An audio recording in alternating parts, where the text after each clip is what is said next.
se a gente for pegar um tempo atrás, talvez até meados ou até um pouquinho depois, no século passado, o que cabia, o que tínhamos de opção, principalmente as mulheres, né? As mulheres chegavam ali no final da adolescência, início da vida adulta, já era momento de casar. Final da adolescência já era momento de estar atenta a isso, né?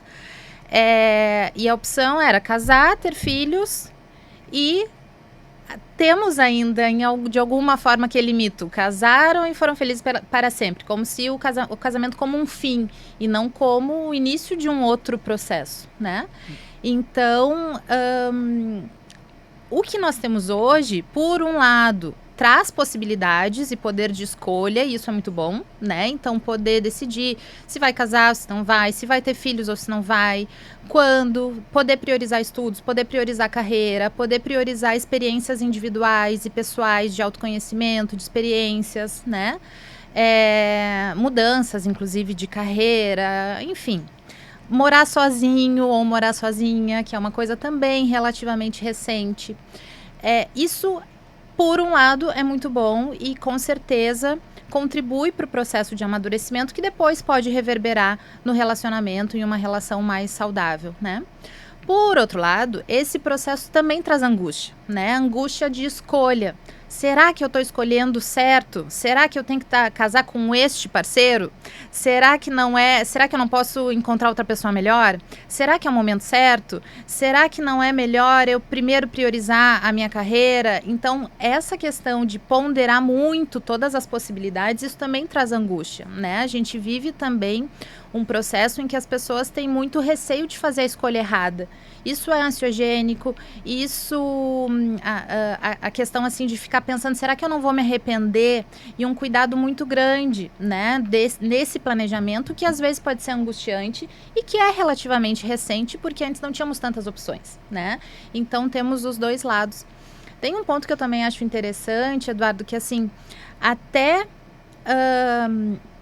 vivências de relacionamentos anteriores, né, casamento, não necessariamente casamentos, mas mesmo namoros ou as relações de casamentos informais, né, em que tem coabitação, enfim, isso contribui, se a pessoa estiver aberta, com o processo de autoconhecimento e contribui para que possa se colocar de uma forma mais inteira, às vezes, e responsiva em relações sequentes, assim, né? Interessante falar isso, porque é uma coisa que eu noto depois de anos morando junto, as pessoas decidem casar e fazer a festa e fazer, né? Isso. E o casamento não é o primeiro passo para a vida comum. Isso tem acontecido com mais frequência, né? Às vezes as pessoas formalizam a relação depois de anos de relação por diferentes motivos, às vezes por motivos financeiros, econômicos, mas também em alguns momentos as pessoas vão morar juntos com uma carinha de experimentação, né? Vamos ver como é que é, e se vai ser legal, se vai dar certo, se não vai. Isso também pode mudar um pouco a dinâmica da relação. Por um lado, pode trazer mais leveza, o que é bom. Por outro lado, pode trazer, às vezes, menos comprometimento, né? E esse é um ponto que também a gente pode voltar nele, que eu acho que é importante, assim, ainda daquele mito, né? De casamos e então foram felizes para sempre. Às vezes não se fala tanto sobre a manutenção necessária para que uma relação dê certo, né? Para que uma relação seja mais saudável. Então, de novo, esse é um ponto que eu acho que é relativamente atual. Há um tempo atrás, talvez bastasse estar casado. E hoje em dia, a gente, com a possibilidade do divórcio, tem que valer a pena estar numa relação, né?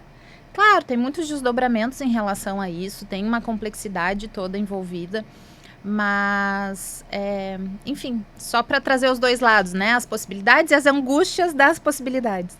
E eu acho, Eduardo, aproveitando esse gancho, que é importante que a gente pense, sim, as pessoas estão morando para fazer um teste e para entender se faz sentido, até porque o casamento formalizado às vezes pode dar um peso maior para essa relação. O que as pessoas esquecem é que isso tem repercussão patrimonial, sucessória. E aí, eu tô morando junto, né? Eu tô lá com o meu namorado, companheiro, nós estamos, sei lá, uns 2 anos namorando, ou não, 3, 4 meses, e por uma questão de economia, decidimos morar juntos. E aí? Isso aos olhos do Estado, que é quem importa aqui para o direito. Isso é um namoro ou isso é uma união estável? Porque, vejam, um namoro é uma relação que não tem nenhuma repercussão patrimonial, sucessória. Então, se eu separar, tá tudo bem. E se eu falecer, também não vai deixar herança aí para esse meu namorado. Mas uma união estável, no conceito jurídico, é uma união pública, duradoura, com o objetivo de constituir família. Quem é que vai dar os contornos de uma união duradoura? Uma união duradoura, para mim, pode ser 10 anos, mas para vocês pode ser 2, 4, 5 meses. E aí, depois que existe uma dissolução dessa união, o Estado vai ter que decidir se aquele relacionamento era uma união estável ou um namoro. E aí que vem o direito, e aí muitas vezes as pessoas até dizem, mas o pessoal do direito de família inventa 1001 situações para burocratizar os relacionamentos. Não, é para facilitar. Para isso que existe o contrato de namoro, para que a gente dê limites e contornos bem corretos do que é um namoro, e que a gente possa pensar numa união estável, escolhendo o regime de bens. Olha, a nossa união estável, se eu não escolher, o Estado determina que seja pela comunhão parcial de bens. Ou seja, tudo que nós constituirmos juntos, lá, a partir do momento em que nós nos demos as mãos, será dividido de igual forma.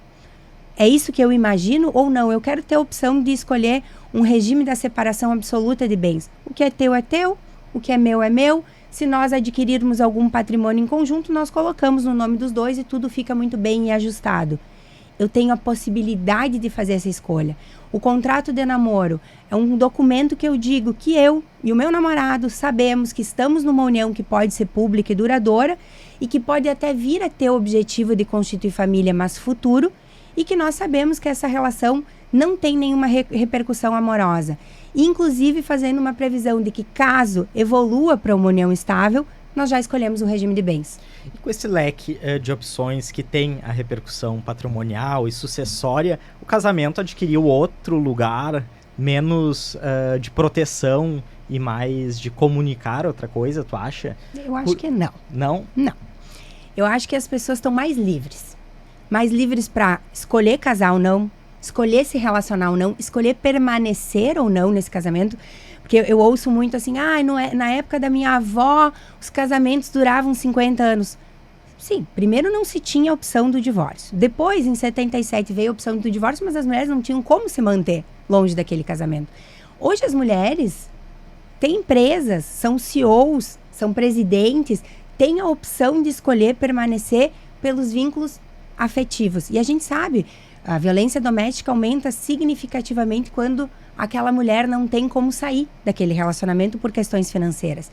Então eu acho que o matrimônio hoje é uma escolha, e aí um ato falho aqui do patrimônio, porque tem muitas questões patrimoniais envolvidas e que a escolha de permanecer ou não também perpassa por essa questão patrimonial, que é importante, mas eu acho que as pessoas estão mais livres para escolher se casadas querem ficar, se numa relação mais informal, na união estável, pensar nessa união estável e dar contornos para ela, ou se num namoro, e a gente fala muito do divórcio grisalho, né?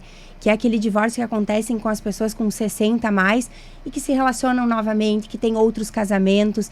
Então, que bom. Acho que nós podemos escolher numa forma mais segura e consciente em que relacionamento nós queremos estar. Deixa eu fazer a mesma pergunta a partir de outra perspectiva. Se tu acredita que o casamento ele adquiriu outro estado, outro status, já que se fosse só para proteção do patrimônio, tem outras opções na mesa? Eu acho que sim. Acho que, de novo, né, temos mais possibilidades. Por outro lado, é muito enraizado ainda essa... por uma questão social, né, por uma questão de heranças geracionais, por uma questão ainda de o que as pessoas entendem como certo e errado, ainda é muito internalizado o casamento como sendo uma boa opção, ou como sendo o certo, né? Tanto é que pessoas que não casam, ou que demoram mais para casar, levam mais tempo, às vezes têm que conviver com essa dificuldade Não tanto, às vezes, para si, mas como levar isso para as pessoas, como conviver. E agora a gente tem, né, as festas de Natal e a gente sabe como isso chega nas relações familiares, né? Tá casado, não tá, vai ter filho, não vai. Então, ainda tem que se lidar muito com o que é visto socialmente como mais esperado, né? Nesse sentido, às vezes é um pouquinho difícil entender o que é da escolha daquela pessoa e o que é misturado com as expectativas sociais, né? Estava escutando a Bruna e a Bruna falava de contrato e tal, e eu acho que isso também é uma coisa interessante para nós da psicologia e para quando a gente vai olhar para a questão mais relacional e emocional e afetiva das relações, o quanto a gente pode pegar um pouquinho disso emprestado para pensar na forma de se relacionar, né? Não necessariamente no contrato ali burocrático e tal, mas o contrato das expectativas da relação, né? E esse é um ponto muito importante que a gente percebe que um dos pilares assim da qualidade relacional tem a ver com o quanto se compartilha de expectativas com o parceiro ou com a parceira, né? Então, eu sempre trabalho muito assim com essa perspectiva de comunicar o que é importante. Primeiro se conhecer, ser honesto consigo mesmo, para depois poder ser honesto também com o outro, né? Então, a gente está entrando nessa relação. Para mim, numa relação de casamento, eu tenho expectativa de podermos ter uma vida social ativa. Isso é importante para ti, não é? Como que a gente vai fazer, né? Eu tenho expectativa de ter filhos e eu gostaria de poder criar os filhos de tal forma. Como isso é para ti? Eu tenho a expectativa de a gente poder conviver mais com as nossas famílias de cada um. Como é que isso é para ti? Eu tenho a expectativa de a gente poder, daqui a um tempo, baixar um pouco o ritmo de trabalho e ter uma vida mais leve. E às vezes o outro não tem essa mesma expectativa. Às vezes o foco do outro é seguir trabalhando na carreira e na aquisição de patrimônio, enfim. Então, esses contratos em que se explicita o que se espera e não que necessariamente isso vá continuar e que não possa mudar ao longo do tempo, né? Mas a importância de poder fazer esses contratos verbais, não rígidos, mas de exploração do mundo interno um do outro,